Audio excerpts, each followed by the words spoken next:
तो मेरा नाम सुपनखा नहीं, मैं रावण की बहन नहीं, खरदूषण मेरे भाई नहीं।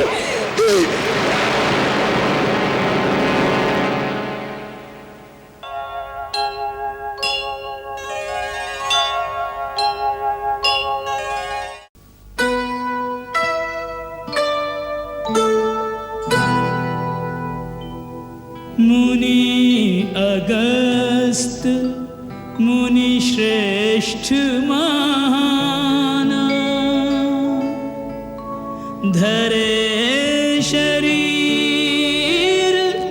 ज्ञान विज्ञान, विनय प्रणाम परस्पर कीन्हा, आशीष लीना आशीष दीना, राम लखन सिय को आश्रम ले, गुरु गंभीर चले।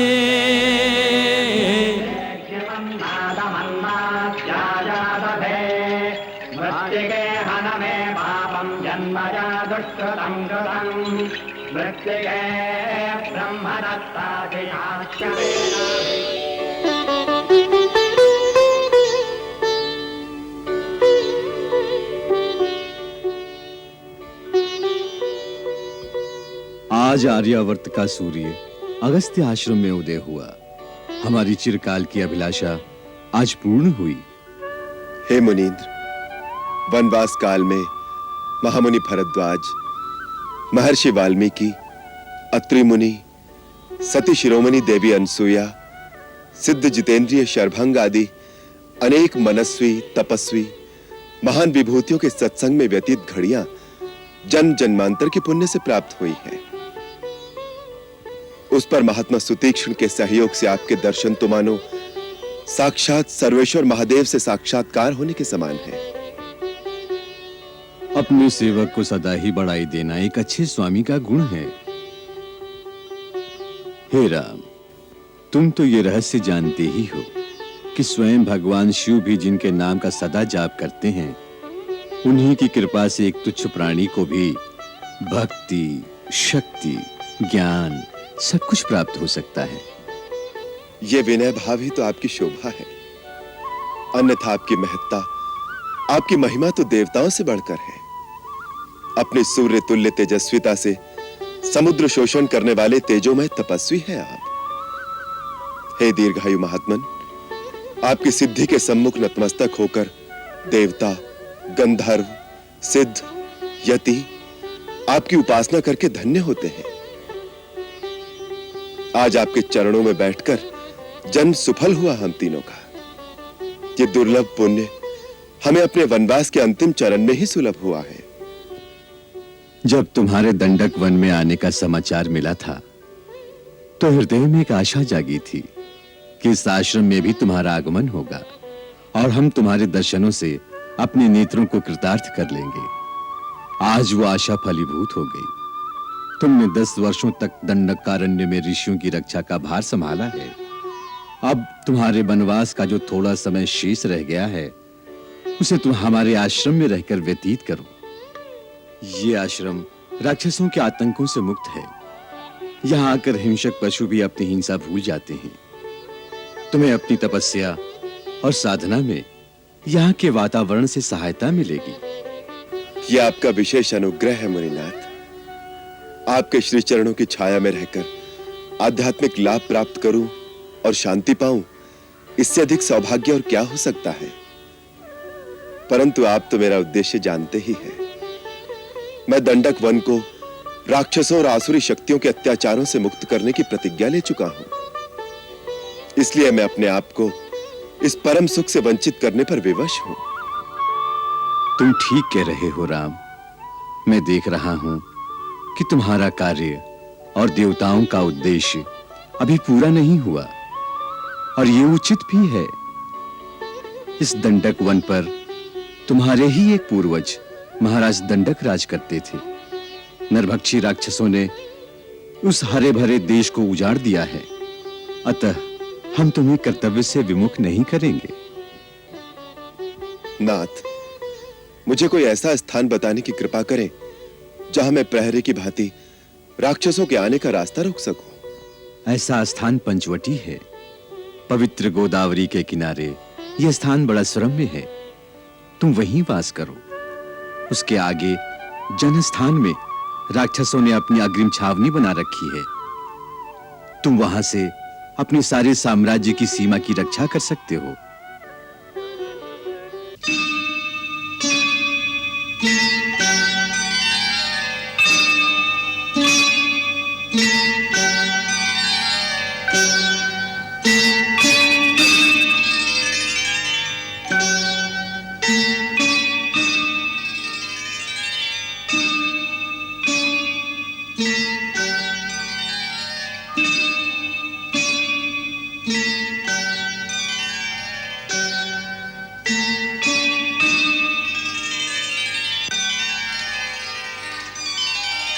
राम, मैं दिव्य दृष्टि से देख रहा हूं कि आने वाले दिनों में तुम्हें अपने कर्तव्य पूर्ति के लिए बहुत परिश्रम करना पड़ेगा।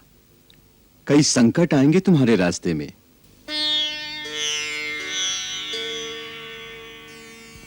तुम्हें महर्षि विश्वामित्र ने जो दिव्य अस्त्र प्रदान किए थे, उनका मुझे ज्ञान है, परंतु मेरे पास भी जो अस्त्र हैं, तुम्हें उनकी भी आवश्यकता पड़ेगी। इसलिए मैं तुम्हें सब कुछ देना चाहता हूं। मेरे साथ आओ।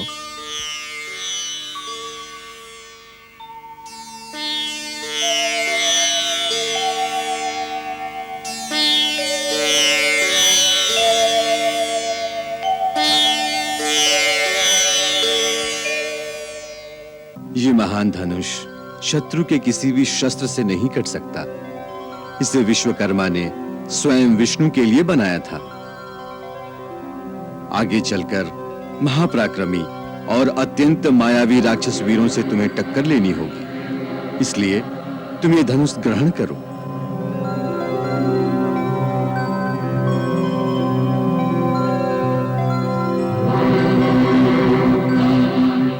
ये दो दिव्य तुणीर हैं जो मुझे इंद्र से प्राप्त हुए हैं। ये अक्षय हैं, इनमें बाण कभी समाप्त नहीं होते।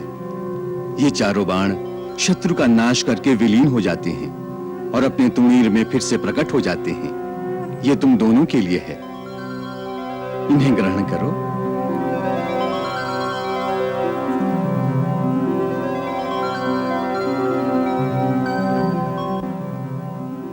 ये एक दिव्य खड्ग भी है। इसमें तीनों लोगों को विजय करने की शक्ति निहित है। लक्ष्मण, तुम इसे धारण करो।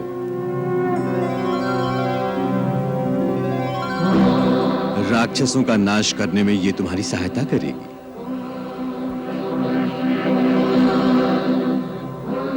राम, ये वो बाण है, इससे शिव ने मेरु पर्वत से बनाए हुए महान धनुष पर अनुसंधान करके त्रिपुरासुर का अंत किया था। यह अमोघ बाण भी मैं तुम्हें प्रदान करता हूं, इसे स्वीकार करो।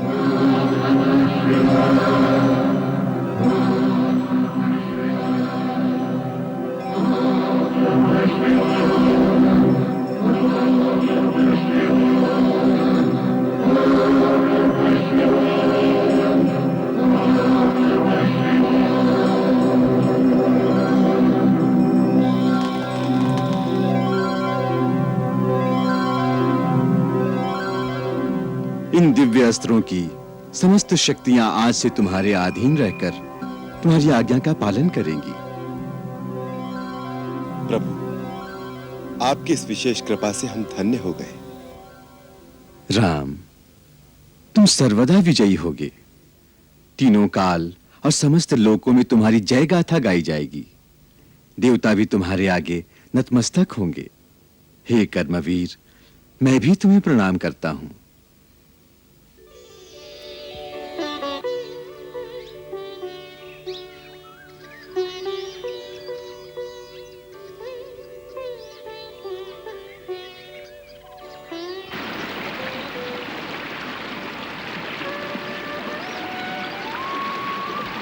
भैया, नदी के पानी की ध्वनि सुनाई दे रही है।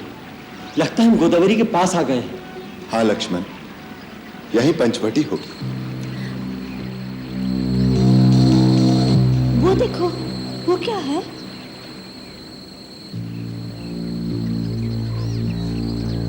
कोई बहुत बड़ा गिद्ध है, जैसे गिद्धों का राजा हो। इतना बड़ा गिद्ध आज तक न देखा है न सुना। मुझे तो लगता है कोई मायावी राक्षस है। भैया मुझे आज्ञा दीजिए, मैं अपने एक ही बाण से इसे यमलोक पहुंचा देता हूं। धीरज से काम लो लक्ष्मण। तुम्हें चित्रकूट की भविष्यवाणी याद नहीं? जब तक शत्रु अथवा मित्र का पूर्ण निश्चय न हो जाए, तब तक केवल आशंका से प्रेरित होकर किसी पर वार नहीं कर देना चाहिए, नहीं तो पीछे पछताना पड़ता है।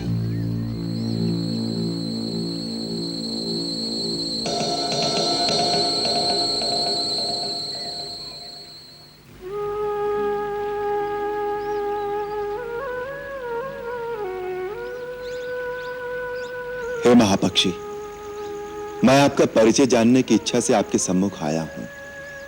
आप कौन हैं और किस उत्तम कुल में आपने जन्म पाया है? यदि आप उचित समझें तो हमें बताने की कृपा करें। मैं इक्ष्वाकु वंशी महाराज दशरथ का पुत्र राम अपनी भार्या और अपने अनुज सहित आपको प्रणाम करता हूं।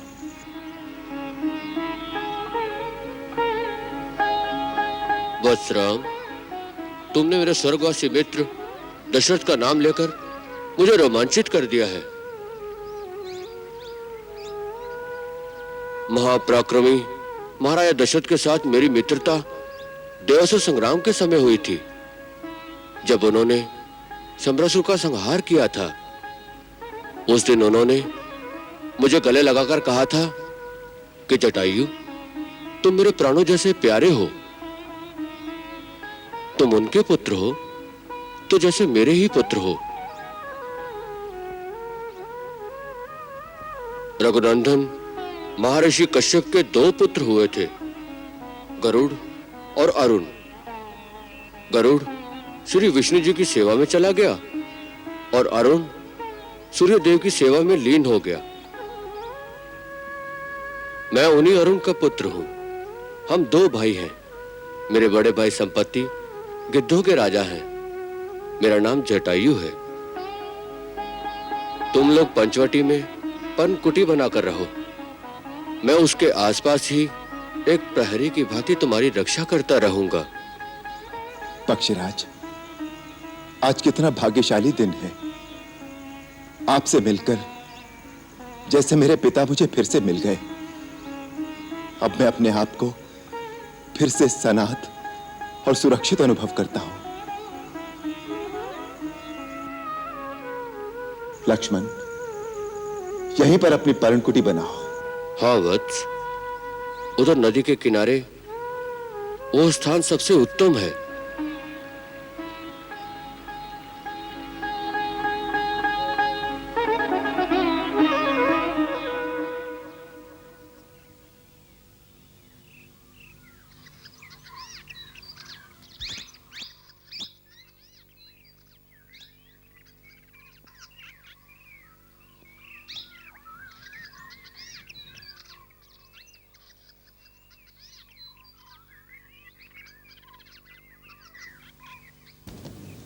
वाह लक्ष्मण, वाह। देखा सीते अपने देवर लक्ष्मण की कार्यकुशलता को। विश्वकर्मा बड़े बड़े भवन निर्माण कर सकते हैं, परंतु राजमहल से बढ़कर पर्णकुटी बात की बात में खड़ी कर देना बस लक्ष्मण का ही काम है। यहां तो विश्वकर्मा को भी हार माननी पड़ेगी। आपका प्रोत्साहन ही मेरी प्रेरणा का स्रोत है भैया। मैं तो केवल आपका दास हूं।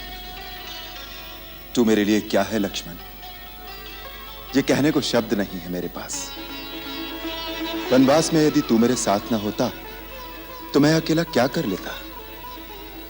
तेरी सेवा और सहयोग से ऐसा आभास ही नहीं होता जैसे मैं वनवास भोग रहा हूं। तू मेरा भाई ही नहीं, आज्ञाकारी पुत्र के समान सेवा करने वाला और पिता के समान प्रतिपालन करने वाला भी है।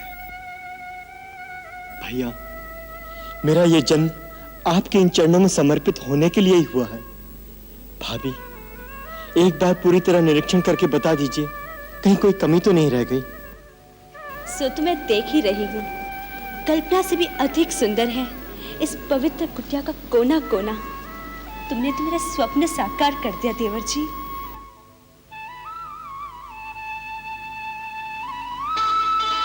भैया, आप ठीक स्थान पर बैठे हैं।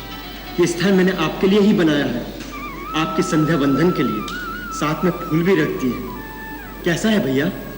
अति उत्तम लक्ष्मण। इस वट वृक्ष के नीचे कितनी शांति है। तो स्वामी, इसी शांति भवन में हम अपने वनवास का शेष समय क्यों न बिता दें? अयोध्या त्याग कर वन में भटकते भटकते 12 वर्ष से भी अधिक व्यतीत हो गए हैं। अयोध्या। सीते, कैसा पवित्र नाम लिया तुमने। अयोध्या का नाम स्मरण करते ही जन्मभूमि की माटी की सोंधी सुगंध रोम रोम में समा जाती है, और उसके साथ ही आती है माता कौशल्या की याद। आपको तो कभी कभी याद आती होगी, पर माता जी की व्यथा का अनुमान आप नहीं लगा सकते।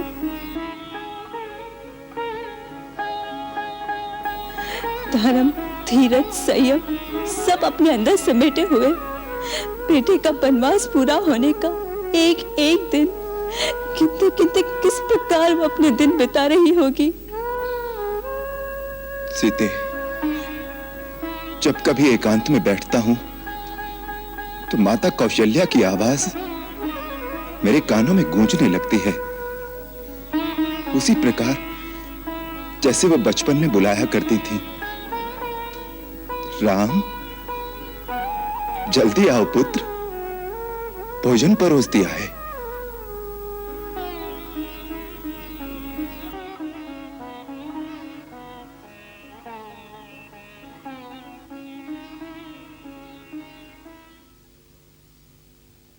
कभी कभी ऐसा लगता है जैसे कि मां अपने महल के झरोखे में खड़ी मेरा रास्ता देख रही हैं। धीरज रखो मां, हाँ धीरज रखो। अब थोड़ा ही समय रह गया है मेरे लौट कर आने में।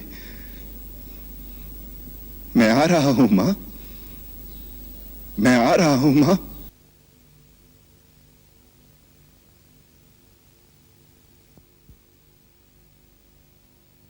भैया, एक हीन भावना मुझे सदा अपने आप में लज्जित करती रहती है। ऐसी क्या बात है तात? भैया, आप जैसे निर्विकार शांताकार की शीतल छाया में मेरा प्रतिपल प्रतिक्षण व्यतीत होता है, फिर भी मेरी वृत्ति इतनी उग्र क्यों है? आपसे विपरीत क्यों है मेरी प्रकृति भैया? लक्ष्मण, तुम ऊख के समान हो, ऊपर से कठोर परंतु अंदर केवल मिठास ही मिठास। बस यही हो तुम। भैया, आपने स्वयं ही मेरे उग्र स्वभाव के लिए कई बार मेरी ताड़ना की है, परंतु आज मुझे बालकों के समान बहला रहे हो। जीवन में अनेक बार मेरे रक्त में क्रोध का उबाल आया है।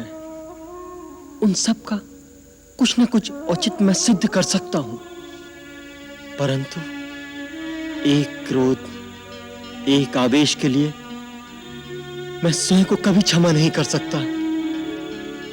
वो क्या? देवता समान भरत भैया पर संदेह, उनके प्रति दुर्भावना, उन पर शस्त्र प्रहार के लिए तैयार हो गया मैं। इस ग्लानि को मैं अपने मन में से कभी नहीं निकाल पाता।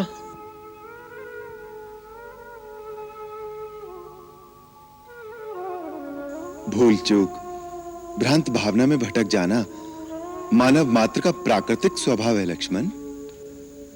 भैया, पर आपसे कभी कोई भूल क्यों नहीं होती? तुम्हारी यह भावना अपने राम भैया के प्रति असीम श्रद्धा मात्र है। उसी के आवेश में उस समय भी तुम्हारे मन में भरत के प्रति संदेह उत्पन्न हो गया था। लक्ष्मण, वास्तव में तुम भावना प्रधान हो। तो क्या भावुक होना बुरी बात है भैया? नहीं, भावुक होना तो अति सुंदर बात है। भावना विहीन मनुष्य एक हिंसक पशु के समान होता है। परंतु जब भावना पर ज्ञान का अंकुश न रहे तो भावना के आवेश में कई बार भूल हो सकती है। परंतु जो आपकी भांति ज्ञानी ना हो, वो अपनी भूल का प्रायश्चित कैसे करे, अपनी भूल कैसे सुधारे? पश्चाताप से। तुम्हारे मन में जो पश्चाताप की भावना है, उसी से प्रायश्चित हो गया समझो। परंतु भरत भैया ने भी मुझे मन से क्षमा किया होगा कि नहीं? क्षमा का प्रश्न तो तब उठता है जब उसने तुम्हें अपराधी माना हो। भरत को तुमने अभी तक पूरी तरह पहचाना नहीं लक्ष्मण। भरत भैया के गुण तो अनंत हैं भैया। उन्हें वही पहचान सकता है जो सागर की लहरें गिन सकता हो। सागर की लहरों से अनंत है भूख की लहरें तेवर जी। अगर वन से लकड़ियां काट के नहीं लाओगे तो तुम्हारी सीता भाभी रसोई कैसे बनाएगी? भूल हो गई भाभी, आप रसोई में चलिए, मैं अभी लकड़ी लेकर आता हूँ।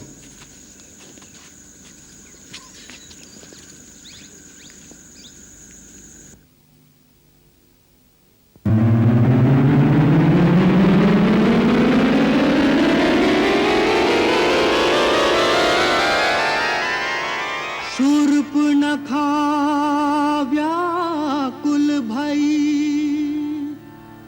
खो बैठी चित चैन। राम रूप को देख के चकाचौंध भय नैन। कामातुर लोलुप नारी भई अंध गई मत मारी। भई अंध गई मत मारी कामातुर लोलुप नारी। फैलाने लगी निज माया इच्छाकृत रूप बनाया। इच्छाकृत रूप बनाया फैलाने लगी निज माया। अंबर से भू पर गिरी लगा काम का बाण।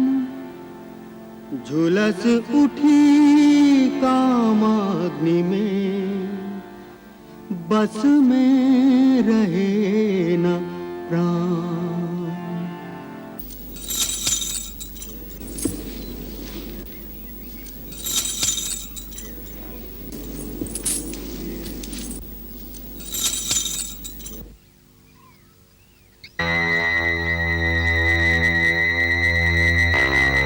नमस्कार देवी, आपका परिचय? वैसे प्रकृति पुरुष के परिचय की क्या आवश्यकता? तुम पृथ्वी की परम तेजस्वी सुंदर पुरुष हो और मैं त्रिलोक सुंदरी नारी। हे त्रिलोक सुंदरी, मैं आपकी क्या सेवा कर सकता हूँ? मैंने तीनों लोक ही छान मारे हैं, परंतु अपने अनुरूप सुंदर, सचीला और वीर पुरुष आज ही देखा है।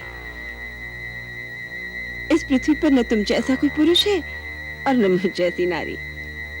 विधाता ने हम दोनों को एक दूसरे के लिए ही रचा है, इसलिए पति भाव रखकर मैं तुम्हारे पास आई हूँ।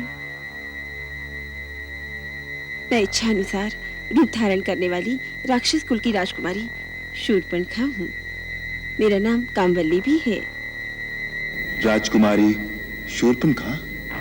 हाँ, लंकेश्वर त्रिलोक विजय रावण का नाम तो तुमने सुना ही होगा। महर्षि पुलस्त्य के पौत्र, महात्मा विश्ववा के पुत्र, महाराज महाबली, विश्व विजयी तेजस्वी रावण मेरे भाई हैं। महाबली, कुंभकर्ण और विभीषण भी मेरे भाई हैं। इस विशाल जनस्थान पर जिनका पूर्ण अधिकार है, वो पराक्रमी योद्धा खर और दूषण भी मेरे भाई हैं। देवताओं का कोषाध्यक्ष कुबेर भी मेरा भाई है। प्रसन्नता हुई परिचय पाकर, परंतु तुम्हारा परिचय नहीं मिला। तपस्वी के वेश में जटा धारण किए और धनुष बाण से सुशोभित तुम साधु भी दिखते हो और योद्धा भी। वास्तव में तुम हो कौन? देवी, देवताओं के समान पराक्रम वाले और परम धर्मात्मा महाराज दशरथ का नाम तो सुना होगा। मैं उन्हीं अयोध्या नरेश दशरथ का पुत्र हूं, राम। राम? राम से किस काम की आशा लेकर असुर सुंदरी के कोमल चरण इस कुटिया तक आए हैं? प्रथम दर्शन से ही मेरा मन तुम में आसक्त हो गया है। तुम्हारी रूप यौवन से आकर्षित होकर खिंची चली आई हूँ। पति की भावना रखकर प्रेम अर्पण करने आई हूँ। मुझे अपनी भार्या के रूप में स्वीकार करो। इस पृथ्वी पर तुम जैसा पुरुष नहीं और मुझ जैसी नारी नहीं। हमारा संजोग अजोड़ होगा। आदरणीय असुरबाला, हे भद्रे, क्या तुम मेरी परीक्षा लेने आई हो? नहीं सी पुरुष, मैं आत्मसमर्पण करने आई हूँ। तुम्हारी सुंदर सजीली रूप में मुझे अपने सपनों का कंत मिल गया है। मुझसे गंधर्व विवाह रचाओ।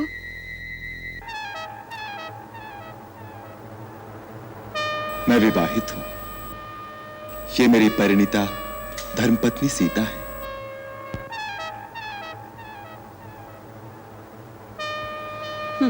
क्या रखा है इस सूखी सड़ी काठ की पुतली सी क्षुद्र मानव स्त्री में?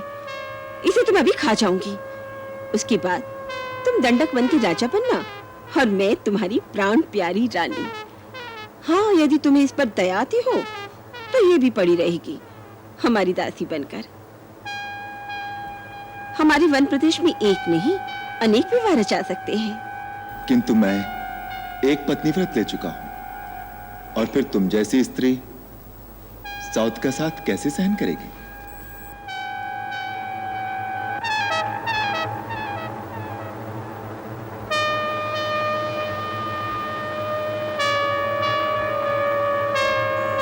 भाभी जी, मैं वन से आपकी रसोई के लिए सूखी सूखी लकड़ियां ले आया हूं।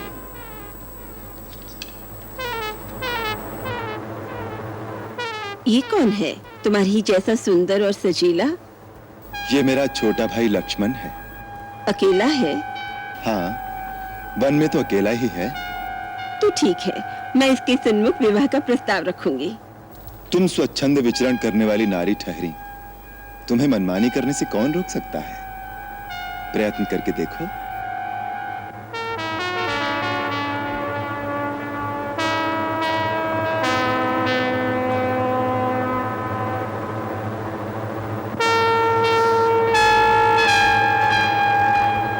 क्यों जी लक्ष्मण जी, अकेले हो?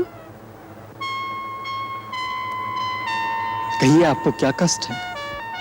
कष्ट नहीं, मैं तुम्हारे लिए सुख और आनंद का प्रस्ताव लेकर आई हूँ।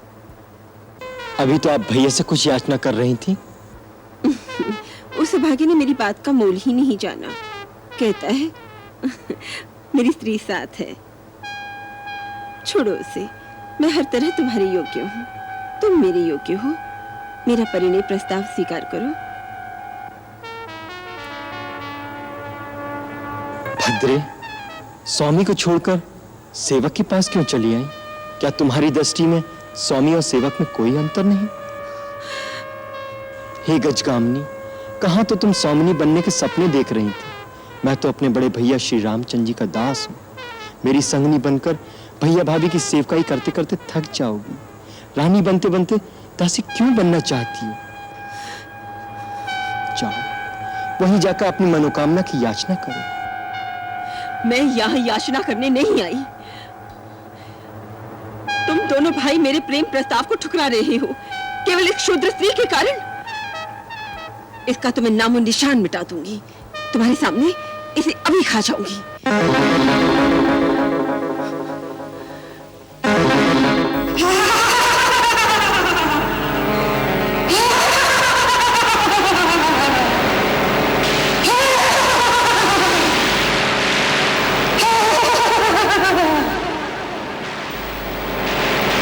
लक्ष्मण, अपनी इस कमल ककड़ी को चबाकर खा जाऊंगी, तब तक तुम मेरे साथ विवाह करोगे?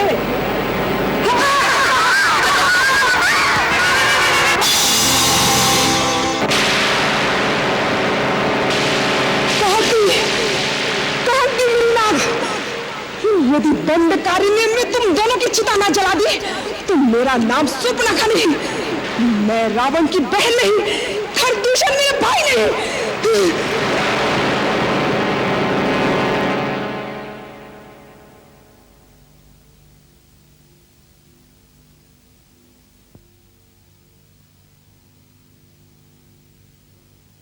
बेचारी अबला। भला कहो भैया, फिर भी अच्छा नहीं हुआ। बुरा क्या हुआ? स्त्री थी।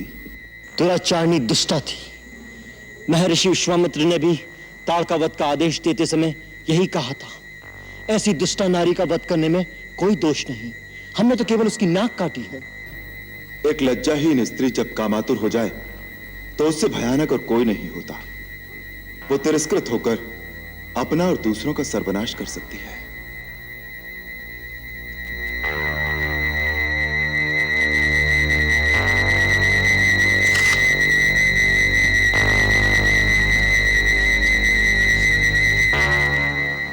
शूर्पणखा इसका बदला लेने अवश्य आएगी, हमें सचेत रहना चाहिए।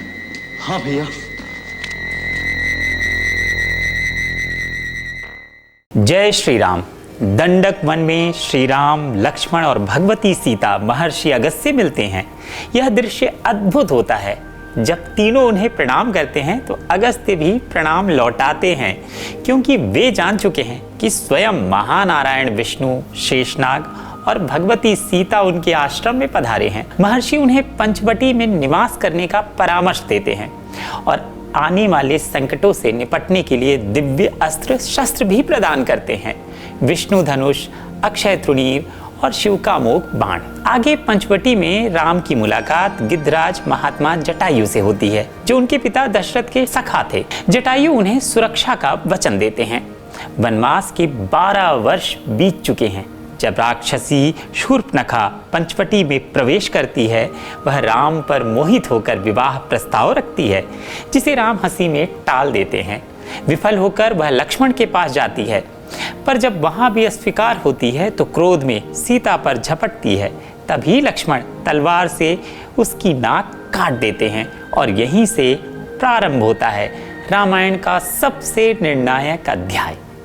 जय श्री राम।